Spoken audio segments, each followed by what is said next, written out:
AP శాసనమండలిలో governor ప్రసంగానికి ధన్యవాదాల తీర్మానంపై తీవ్ర వాగ్వాదం జరిగింది.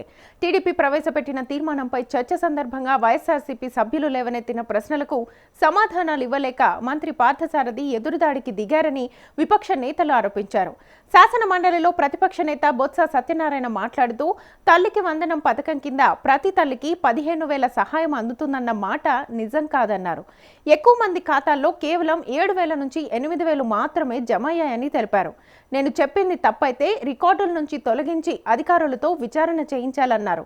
తప్పు నాదైతే సభకు క్షమాపణ చెబుతానని బొత్స సవాల్ విసిరారు.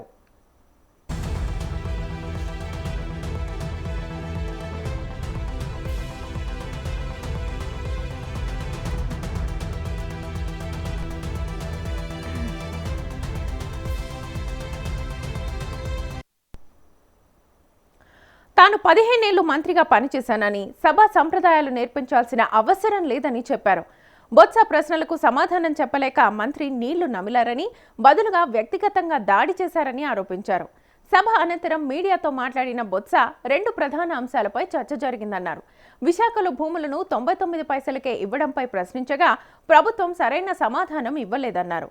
వైఎస్ఆర్ హయాంలోనే ఐటీ అభివృద్ధి జరిగిందని, ఇప్పుడు కూటమి ప్రభుత్వం కంపెనీలకు చౌకగా భూములు ఇస్తోందని విమర్శించారు. పెన్షన్లపై ప్రశ్నలు వేసినప్పటికీ ప్రభుత్వం వద్ద నుంచి స్పష్టమైన సమాధానాలు రాలేదన్నారు.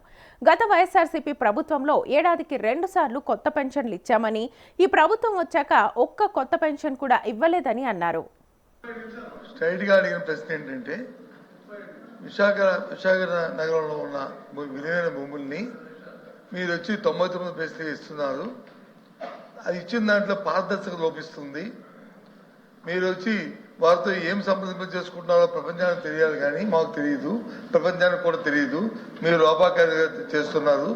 ఆ నేపథ్యంలో అదే సంస్థలు మన పక్కనున్న రాష్ట్రంలో, అదే హైదరాబాద్లో కానీ బెంగళూరులో కానీ పారదర్శకతతో బిడ్డింగ్కి వెళ్ళి వాళ్ళు వచ్చి కోట్లాది రూపాయలతో కొంటున్నారు. ఇక్కడికి వచ్చినప్పుడు వచ్చి ఊరికి 99 పైసలకి మీకు ఇస్తామని చెప్తున్నారు అనేది మా ప్రశ్న అధ్యక్ష. దాని తర్వాత భావం అధ్యక్ష. దానికి వచ్చి వాళ్ళు వచ్చి ఎకో సిస్టమ్ గురించి చెప్తున్నారు అధ్యక్ష. వైజాగ్లోను ఐటీ పార్క్ ఎకో సిస్టాన్ని 2004లోనే మేము ప్రారంభించాం అధ్యక్ష. ఆ రోజు నేను మినిస్టర్ని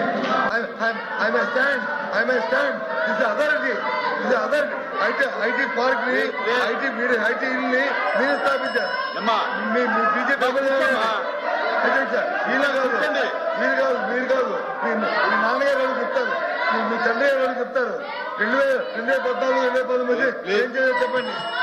ఏదైతే 2019లో అధ్యక్ష 2019లో జగన్మోహన్ రెడ్డి అధికారంలోకి వచ్చిన తర్వాత కూర్చోండి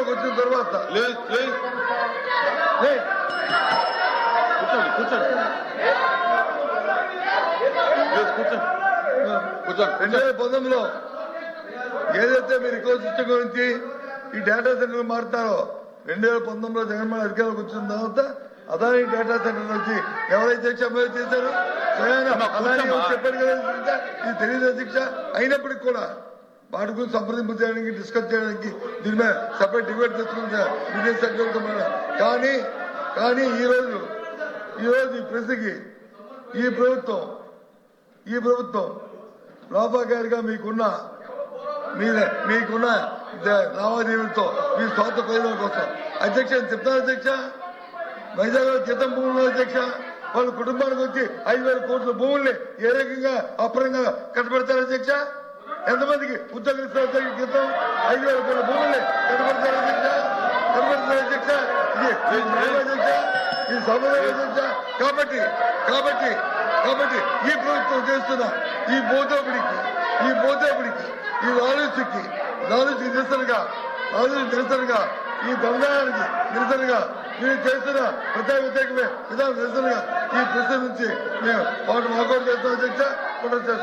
ఆ వితంతువులు ఈ ప్రభుత్వం వచ్చిన దగ్గర నుంచి ఏ ఒక్కరికైనా సరే, ఇప్పుడు మొన్న మీరు కొత్తగా జీవో ఇచ్చారు. భర్త ఎవరైతే ఉన్నారో, భర్త ఎవరైతే ఊహింగ్ ఫంక్షన్ అంటే ఆ భర్తకు వచ్చే పెన్షన్ ఉన్నారో భార్య చనిపోతే ఇస్తున్నామని. అంతకుముందు ఒక 18 నెలల కాలంలో లేదా 16 నెలల కాలంలో చనిపోయిన భార్యలు ఎంతమంది ఉన్నారు, భర్త చనిపోయిన భార్య ఎంతమంది, ఆడికి ఎవరికైనా పెన్షన్ ఇచ్చారని సూటుగా అడుగుతున్నాడు. ఒకటి.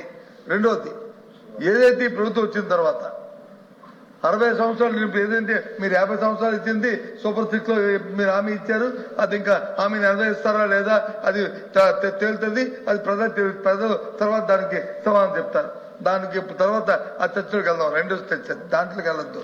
50 సంవత్సరాల తర్వాత పక్కన పెడదాం.